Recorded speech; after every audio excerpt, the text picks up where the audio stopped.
Saludos, queridos seguidores. Bienvenidos a una nueva edición de Escuela Peruana de Derecho Constitucional. El día de hoy vamos a abordar respecto de los 3 proyectos de ley de reforma de la Constitución que quedaron pendientes de analizarse y que han sido presentados este mes por el presidente Martín Vizcarra, continuando con su propuesta expresada en su mensaje a la Nación del 28 de julio último, en la cual solicitaba al Congreso que atiendan estos proyectos a fin de cumplir con los intereses de la ciudadanía, planteándolo de esta forma, de hacer un cambio en las instituciones políticas de nuestra patria. Como comentamos la semana anterior, y valga la oportunidad de recordarlo, cambiar la Constitución no es sencillo. Nos basamos en el sistema moderno del Estado de Derecho bajo el criterio de el imperio de la ley. Es decir, no hay ningún hombre por encima de otro. Por encima de todos los hombres y mujeres, de todas las personas, está la ley. ¿Y la ley qué es? Es la expresión de la voluntad general.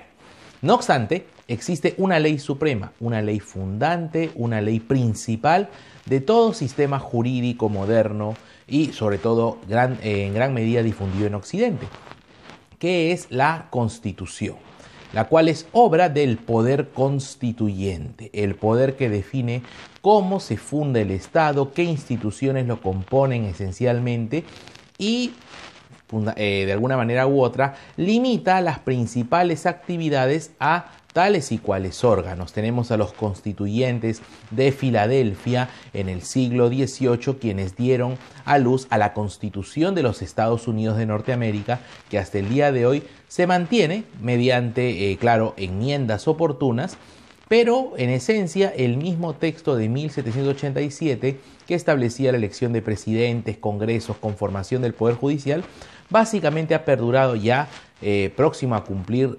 250 años. Estamos muy cerca de esa efeméride.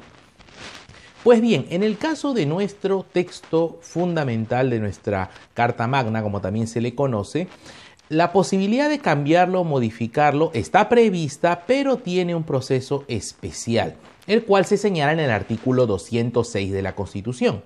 Y en torno a este se dice que todo proyecto de reforma de la Constitución debe pasar necesariamente por el Congreso.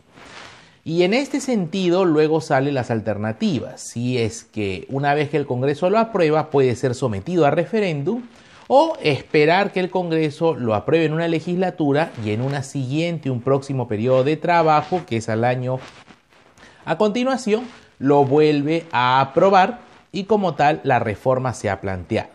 Técnicamente, la propuesta que hace el presidente Vizcarra y que se encuentran señaladas en los oficios de estos 3 proyectos de ley apunta por la primera modalidad, es decir, que el Congreso delibere esta iniciativa de reforma que propone el presidente, que la apruebe o desapruebe corresponderá a ellos, pero de aprobarse se indica que deberá ser sometida a consulta en referéndum. Y una vez que está aprobado vía referéndum, la reforma se aplica.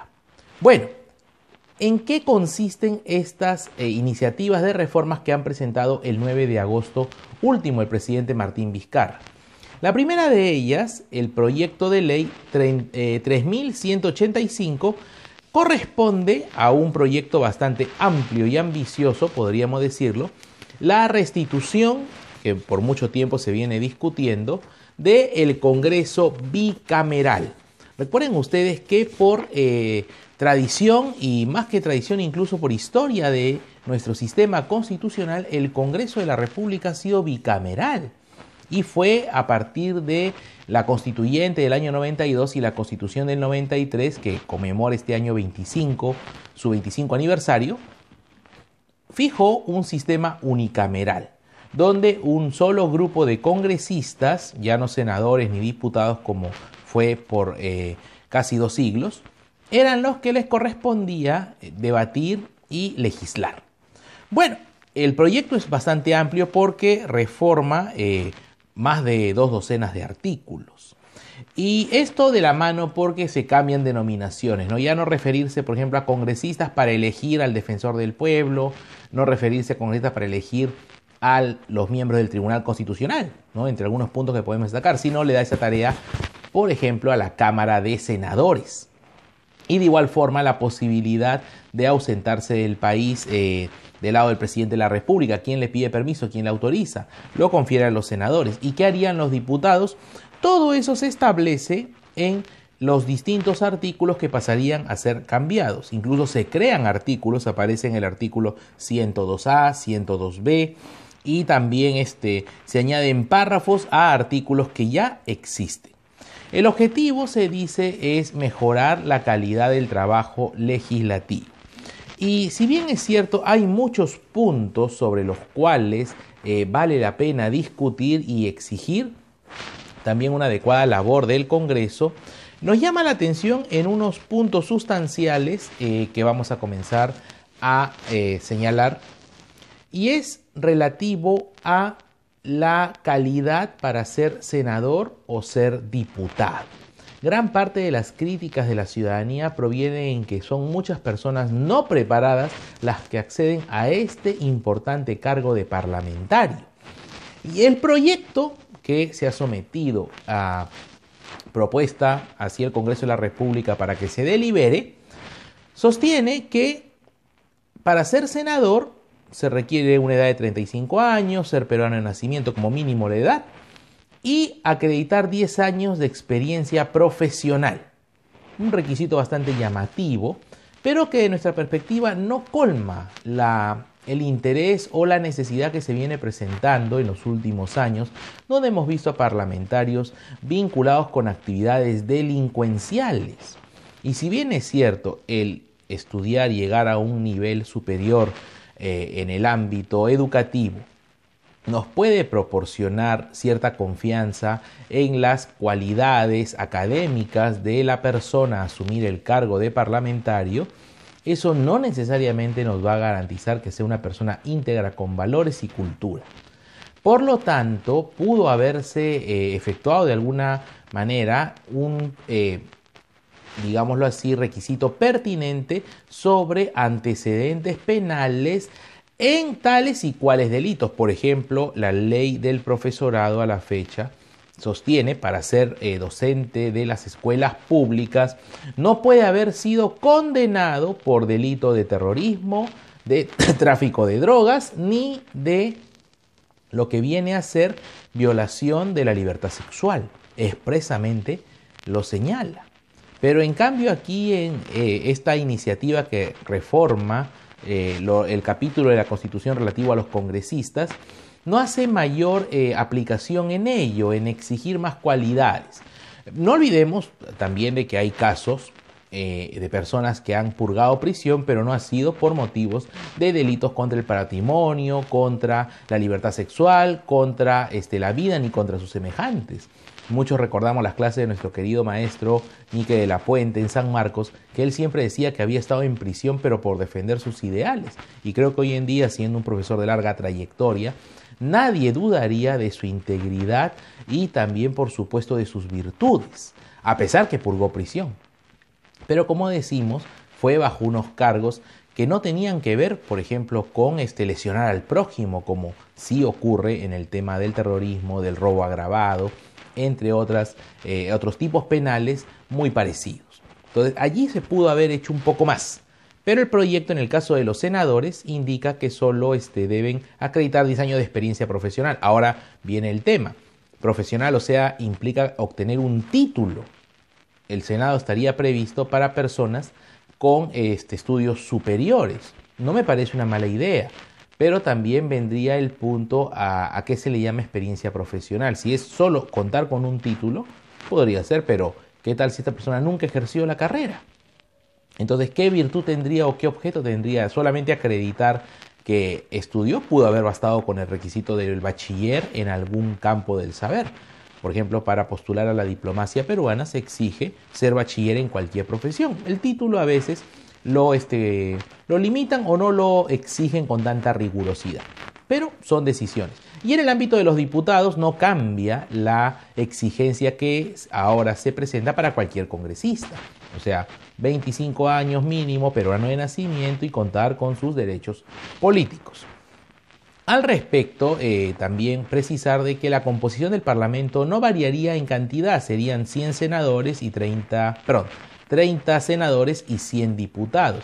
Y al respecto invitamos a leer el famoso artículo que publicó hace un tiempo atrás el maestro Enrique Bernales Ballesteros, a quien siempre agradecemos sus publicaciones porque nos ayudan también a entender las instituciones políticas y los nuevos tiempos a los cuales se enfrentan, y él, con su vasta experiencia como parlamentario, se requiere conocer de una persona que ha estado en la escena, en la cancha, como se dice, sus impresiones sobre algunas propuestas y motivaciones. El día lunes último comentó acerca de estas iniciativas de reforma vía referéndum, pero un tiempo atrás hablaba él de la circunstancia que se da entre senadores y diputados, y recuerdo claramente su frase que decía que mientras que los diputados encarnaban al reclamo de la provincia lejana, a veces airoso reclamo, por una suerte de defraudación de parte del gobierno central que no cumplía con las expectativas de garantizar el bienestar general en sus localidades, el Senado sí era la cámara de reflexión, la cámara de mesura, y por supuesto también la cámara de decisión, donde debían concurrir las mejores mentes. A partir de ello, es que también llamamos la atención la importancia de encaminar bien los objetivos de un Senado y una Cámara de Diputados para que cumplan pues con mejorar el trabajo parlamentario en sustancia y no sea solo la aplicación de una bicameralidad que está en nuestra historia constitucional, pero que tal vez en el siglo XXI, de no establecerla correctamente, termine sin mayor efecto práctico y positivo a la democracia. También debemos destacar un aspecto que me ha llamado la atención y es el relativo a la situación técnica. Me acuerdo que lo escuchamos de nuestro buen amigo el doctor Jorge Luis Cáceres Arce, exdecano del Colegio de Abogados de Arequipa, que señalaba que hay una situación que está en vacío en la Constitución respecto de congresistas que a la vez son vicepresidentes de la República. Textualmente, la Carta Magna vigente nos señala que el cargo de congresista es incompatible con cualquier otro salvo el de ministro de Estado. Y en esta reforma que pudieron haber corregido ello, porque casi todos los últimos presidentes que hemos tenido han llevado en sus filas de vicepresidentes a personas que también postularon al Congreso y obtuvieron un escaño. Pero no dice nada de eso, porque en los hechos hemos tenido vicepresidentes que se han encargado del despacho, incluso la actual vicepresidenta de la República es también congresista, y hay una incompatibilidad manifiesta que debería haber sido el momento para corregirlo. Señalar, o también pueden desempeñarse como ministro o vicepresidente, o simplemente limitar ello y decir no, el que postula para presidente y vicepresidente no puede postular una lista para el Congreso. Es un tema técnico de la doctrina y la teoría constitucional peruana que mencionamos y también valga para corregir. Y un último punto en el cual nos queremos centrar sobre este proyecto. El día en que se concrete y se plasme, daremos tal vez nuestro programa en torno ahora a las consecuencias de los cambios. Pero sí estoy centrándome ahora en omisiones o vacíos que advierto se ha incurrido al plantearlo. No sé si por la premura o no lo han considerado relevante. Desde mi punto de vista humilde y modesto como docente universitario, creo que debió haberse considerado, y es la figura del abandono de cargo del parlamentario. En principio, el mandato de congresista, el cargo de congresista, es irrenunciable. Incluso ha habido polémicas de algunos excongresistas que han presentado su renuncia y se ha rechazado de plano porque la Constitución prohíbe renunciar a dicho cargo. No obstante, hasta hace poco ha salido una noticia de un congresista que está prófugo de la justicia y que venía cobrando regularmente sus remuneraciones y otro tipo de beneficios, y estaba, por decirlo así, despachando en la clandestinidad. Y a partir de la denuncia de la prensa es que el actual presidente del Congreso ha salido a decir de que se suspenden todo pago, se cierra su despacho y otras medidas. Pero allí viene nuestra observación. ¿Por qué no se ha previsto la posibilidad de declarar también el abandono de cargo de congresista? Porque no es posible que una persona que ha faltado ya más de 60 días al Congreso, evidentemente manifiesta que no le interesa la función. Y si bien es cierto, lo están procesando y tal vez ya hay una sentencia en su contra para que purgue condena, lo lógico y lo que debe hacer cualquier ciudadano es ponerse a derecho, más aún un parlamentario. Pero aquí hemos visto, por el contrario, que una vez más se defrauda los valores de la democracia, donde se busca que los hombres y mujeres que gobiernan sean referentes de conducta para la ciudadanía, que busca de esta manera mejorar en cada oportunidad. Pero no, tal vez sea pertinente porque hemos también tenido denuncias a nivel de los distintos medios de prensa de congresistas que piden muchas licencias, cientos de días de licencia, que si bien podrían tener derecho, pero en algunas circunstancias podría configurar como un abandono de cargo. Estar año y medio de licencia, entonces ¿para qué entró al Congreso? ¿Cuál fue su pretensión? Si no va a trabajar, además le están pagando, no es un servicio ad honorem. Hasta incluso para los juristas que convocan para proponer reformas a los códigos, a las leyes, los invitan ad honorem, no les pagan ni un sol. Y un congresista que su trabajo es legislar, sí se le permite incluso abandonar el cargo o extender tremendas licencias. Ahí es un punto que en verdad la ciudadanía le indigna cuando se entera y debe ser planteado, consideramos. Creo que todavía están a tiempo porque se someterá este proyecto, habrán dictámenes de parte de las comisiones respectivas. Por supuesto también la ciudadanía puede contribuir, yo lo hago a través de este video, y tomen en cuenta esto, considerar la posibilidad de el abandono de cargo de congresista como una causal para retirarlo del Parlamento y darle el pase a alguien, dentro de su lista obviamente, que quedó en la siguiente votación, que quiera trabajar. No es dable, no es posible. Hasta para los trabajadores más modestos, la ley establece más de 3 días de inasistencia injustificada, eres despedido.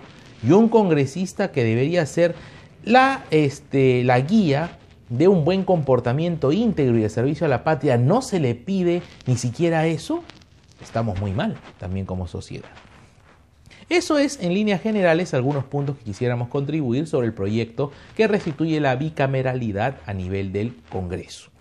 Por otro lado está el proyecto de ley 3186, que plantea lo siguiente: el tema del financiamiento de organizaciones políticas para incluir esta cuestión en el plano constitucional. Actualmente el artículo 35 regula lo relativo a participar en la vida política del país, cómo los ciudadanos deben concurrir mediante los llamados partidos políticos y otro tipo de organizaciones para poder ser elegidos en un cargo. No obstante, se añaden 2 párrafos muy llamativos a propósito de severas y graves denuncias que por supuesto tienen mucha razón en el sentido de que no se debe permitir que los partidos sean financiados por grupos económicos contrarios a la protección de los derechos, tales, y acá lo señala como tráfico ilícito de drogas, minería ilegal, tala ilegal, trata de personas, lavado de activos, delitos que generan mucho dinero y que por supuesto dicho dinero aparentemente habría servido para financiar, aún están en investigación, pero están los cargos para financiar actividades políticas, partidos, candidaturas y millonarias propagandas que vemos día a día. Entonces, el artículo en cuestión plantea incluir de que las organizaciones políticas deben rendir cuentas de cada sol que perciben. ¿Es malo recibir donaciones de ciudadanos para un partido político para financiar una campaña? No, en realidad incluso es una tradición muy antigua, viene de los mismos Estados Unidos, donde era común hacer almuerzos, hacer cenas con el candidato, se cobraba una buena cantidad. Por ahí se ha escuchado, ¿no? Se hace una especie de buffet, de cóctel, pero lo propio sería revelar, bueno, ¿quiénes asistieron? ¿Cuánto pagaron? No podemos decir, no, hubo una actividad, como podríamos señalar también, hemos hecho una rifa, hemos vendido 1000 boletos, cada uno a 100 soles. Y así nada más. O sea, tenemos que creer en la palabra del partido, y más aún cuando ha habido serios cuestionamientos de que en realidad han llevado dentro de sus candidaturas al Congreso a personas vinculadas con estos delitos. Es necesario también llamar el orden a los partidos. Y creo que nada pierden o en nada se afecta su integridad si se les pide que revelen las fuentes de sus financiamientos. Si ponen ellos, nos hemos puesto a vender comida en el partido y ganamos tanto por vender tantos menús, de repente los vendemos a 20 soles, bueno, declárenlo. Un empresario generoso nos ha donado un auto. Pónganlo. Si el empresario lo ha hecho sobre la base de su libertad. No ha financiado una autoridad, ha financiado un candidato. Puede que el candidato pierda. Es más, es muy conocido grupos empresariales que expresamente han manifestado, han declarado: hemos aportado en tal campaña a los 3 primeros que iban en los sondeos. ¿Y los han procesado, los han metido presos? No. ¿Por qué no? Porque no hay ningún problema en hacerlo. Lo que sí habría problemas es que luego, estando en el cargo, yo pague favores y vulnere la ley. Eso sí no es admitido. Pero si una empresa quiere financiar, apostar también por un proyecto político, está en todo su derecho. Pero las organizaciones tienen que ser transparentes. Es necesario para, una vez más, garantizar la confianza en la democracia. Si no, seguiremos agudizando los problemas. Para concluir, tenemos el proyecto de ley 3187, que es uno de los proyectos que ha generado más simpatía por parte de la población hacia el presidente Vizcarra, pero desde el punto de vista técnico vamos a tener que disentir, no estamos del todo, digámoslo así, considerando viable que este proyecto tenga buenos resultados. Nos referimos al proyecto de ley que reforma la Constitución prohibiendo la reelección inmediata de los congresistas. La gente clama, grita, lo hemos visto en la parada militar, en las calles, diciendo que no se permita la reelección del congresista. Hay que empezar por una cuestión clara. El congresista no se reelige, lo reeligen. ¿Y quién lo reelige? Usted, querido amigo espectador, sabrá que hay una cantidad de votos, vía el sistema preferencial, por ejemplo, que se asignan a los distintos candidatos. Si tal parlamentario obtuvo 100.000 votos, esos votos vinieron de la población, de ningún otro lado. Esto no es una lotería, no es un cargo de confianza ni una designación. Nos ponemos en el caso, por ejemplo, de las prefecturas. Al prefecto o al gobernador, bueno, ahora que es lo que más se aplica, en el ámbito del Ministerio del Interior, se le designa por resolución. Que por ahí alguien denuncie: tenemos un gobernador o un prefecto que está hace ya 20 años en el cargo. Ahí podría decirse, ¿no? Y ese hombre se atornilló en ese puesto, porque lo designa el ministro. O sea, no hay acá ninguna elección, consulta a la población, no. El ministro dice: bueno, él siga, y ahí podríamos hablar de cierta perpetuidad en el cargo. Pero en el caso de los congresistas, comencemos siendo autocríticos. Si hemos tenido representantes parlamentarios que prácticamente han dado vergüenza ajena en algunos niveles, y no lo digo con un fin de ofender, pero no se puede también engañar a la población, ¿no? En el sentido de que a veces se ha querido defender causas perdidas, pero hasta el último, cuando lo más propicio y sano en ese momento es guardar silencio, ¿no? Como decía un gran pensador, si vas a hablar, que sea algo mejor que el silencio, ¿no? Caso contrario, mejor mantenerse reservados en la opinión y la palabra. Pero bueno, textualmente lo dice: los congresistas no pueden ser reelegidos de manera inmediata para un nuevo periodo. Esto implicaría, por ejemplo, que ninguna lista puede llevar a un candidato al Congreso que ya ocupó el escaño en la elección anterior. Y también me llama la atención, y sí quería observar esta situación, que en este proyecto plantea modificar el artículo 90 de la Constitución, ¿no? Y aquí todavía mantienen las condiciones o requisitos generales para ser congresista, como dice expresamente: peruano de nacimiento, haber cumplido 25 años y gozar del derecho del sufragio. Pero si en el otro proyecto estás planteando que el senador y el diputado tendrán otros requisitos, de paso también debieron haber corregido y en esta propuesta suprimir ello, ¿no? Considerando de que de poderse plantear, una vez factible, la reforma que plantea la bicameralidad, llama a la, digámoslo así, confusión. Y bueno, y si no es viable, se tendría que ajustar, pero vemos que en el proyecto todavía se sigue confundiendo el nombre congresista, senador y diputado. Bueno, hay que definirse, ¿no? O es senador y diputado o es congresista todavía. Eso, una observación sana que hacemos a quien redactó este proyecto de ley. Para ir concluyendo, ¿por qué no estamos de acuerdo con que se prohíba la reelección? Porque volvemos al tema: si hay malos parlamentarios es porque hay malos electores. Ya no podemos prohibir que tales grupos voten. Y me refiero a personas que no valoran su voto y que creen que un regalo, una jarra o una pelota vale darle poder a un ciudadano para hacer leyes. Se subestima ese poder. Y gran parte de eso también tiene que ver con la poca formación cívica. El sistema educativo está tratando de mejorar, pero sabemos que le falta mucho. Pero ahí vienen los hogares. Y prácticamente pues en los hogares no a veces existe ese sentimiento de discutir en la familia, en los hijos, impulsar. Más bien vemos en los últimos años una degradación del concepto de familia, donde ya los padres ni siquiera pueden imponer una autoridad o corregir a los hijos, y por el contrario más bien le dejan completa y total soltura, sin respetar una de las premisas básicas que debe ser fundamental en el hogar: enseñar a los hijos la diferencia entre el bien y el mal. Y a veces con el pretexto de que no, que los traumamos cuando los corregimos, no, de que él tiene que aprender de sus propios errores, dejamos de lado, y también acusando a veces de quienes defendemos estos valores tradicionales, son conservadores. No es que no se es conservador para preservar cosas porque sí. Se es conservador para garantizar la supervivencia de lo bueno y lo que hemos logrado con mucho esfuerzo. Pero si por el contrario se asume y se banaliza a veces el tener hijos, traer nuevos seres al mundo y futuros ciudadanos, estamos pagando las consecuencias. Entonces, ¿el remedio qué va a ser? ¿No reelijan a los congresistas? Bueno, la estadística dentro del proyecto de ley es contundente. ¿Cuántos congresistas en verdad han sido reelectos?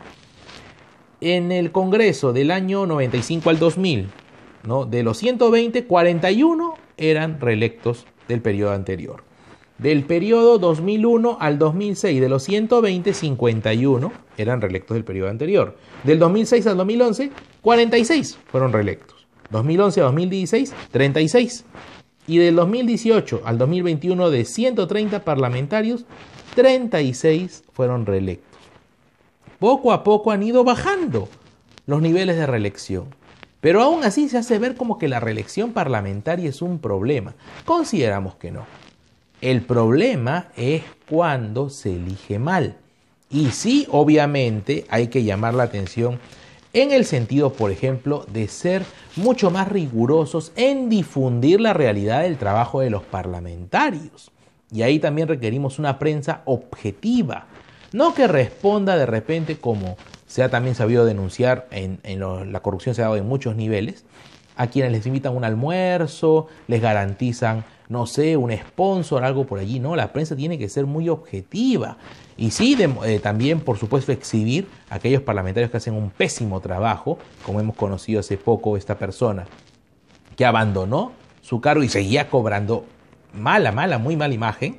Pero también hay que asumir la responsabilidad de los partidos políticos. Se habla, por ejemplo, aquí de que una consecuencia de que exista reelección inmediata de los congresistas es de que se preservan a élites dentro de los grupos o los partidos políticos y no se permite la renovación. Eso es una falacia. Hemos tenido magníficos y brillantes parlamentarios en el siglo XX y todavía tenemos algunos en el siglo XXI que son reelectos precisamente por su vocación de servicio, por su continua responsabilidad en el desempeño del cargo. Y solo porque hay unos cuantos que no generan simpatía o que más bien parece que responden a intereses partidistas y no a la nación, que es el primer mandato del congresista, representa usted a la nación, no a un jefe de un partido o a un expresidente. No, usted representa los intereses de la ciudadanía y tiene que trabajar día y noche porque se hagan leyes favorables a los sectores que lo necesiten, pero siempre y cuando con justicia y una adecuada reflexión. Pero no. Parece que a veces sí llama la atención, pero eso es lo que hay que denunciar. Hemos visto cómo cuando ha egresado o ha terminado el cargo un presidente, su partido político termina siendo muy castigado en las elecciones siguientes para el Congreso. Recordemos el caso de Perú Posible, presidente Alejandro Toledo en 2001, sale en 2006 y en el 2006 también se elige al nuevo Congreso solo 2 parlamentarios del partido Perú Posible. Del Partido Aprista Peruano igual, 2006 entró con una buena cantidad, pero egresa el 2011 y con un grupo reducido a como fue el anterior. Ni qué decir, el partido de Ollanta Humala, la Gran Alianza Nacionalista ingresó con una mayoría en el Congreso y luego estos parlamentarios ya ni siquiera encontraron a ese partido porque no presentó candidatos en las elecciones últimas del 2016. Y aunque algunos sí se fueron con otras tiendas, bueno, tenían en su premisa de que ellos no eran militantes, habían sido invitados por el partido. Llama la atención entonces también aquí la necesidad, y invitamos a los profesionales, a las mismas universidades, a hacer un trabajo más dedicado. Si la ciudadanía a veces no tiene el camino, bueno, están los políticos, pero también tenemos cada vicio en algunos políticos que genera desconfianza. ¿Y dónde queda el rol de la universidad? ¿Dónde queda el rol de los espacios académicos y también de las escuelas? En muchos lugares no hay persona más ilustrada que un maestro, un director de un colegio. Y es allí donde tenemos que enfatizar nuestro compromiso cívico ciudadano en enseñar a las personas por qué deben votar de manera adecuada, cuál es el verdadero trabajo de un congresista para que no seamos estafados al momento de que comienzan a hacer sus respectivas campañas y ofrecen cosas que en realidad no son viables, pero como los votantes no están debidamente informados de qué puede y qué no puede hacer, creen que sí puede cumplir algunos ofrecimientos inverosímiles. Bueno, esa sería nuestra apreciación de estos proyectos de ley. Les haremos el seguimiento respectivo. Confiamos de que se tomen en cuenta estas observaciones que se hacen con el mejor de los ánimos, porque sí compartimos la preocupación respecto de mejorar la situación de nuestras instituciones para garantizar la sobrevivencia de la democracia estando próximas al bicentenario. Pero tampoco podemos avalar aquellas propuestas que son populistas o poco reflexionadas y que terminarían desvirtuando o perjudicando un buen trabajo. Por ejemplo, se invoca y dice, no, como se prohíbe la reelección del presidente y se prohíbe la reelección del alcalde, también que se prohíba por similitud la del congresista. Pero un momento, el congresista no maneja un presupuesto como lo maneja un alcalde, un presidente regional, o como ahora se llama un gobernador regional. Cuidado con eso. Se limita en esos niveles, sí, porque ellos administran, toman decisiones. Pero en el Congreso, ¿por qué no? Como pasa en los Estados Unidos y en otros países, hay personas que tienen prácticamente la profesión de parlamentarios. Y solo por una medida a veces oportunista de ganarse cierta simpatía, voy a decir no a la reelección. Agradecemos a nuestro auspiciador, el Chifa Internacional. Recuerden, una excelente comida con la familia, amigos y colegas. Nos vemos en una próxima edición. Gracias.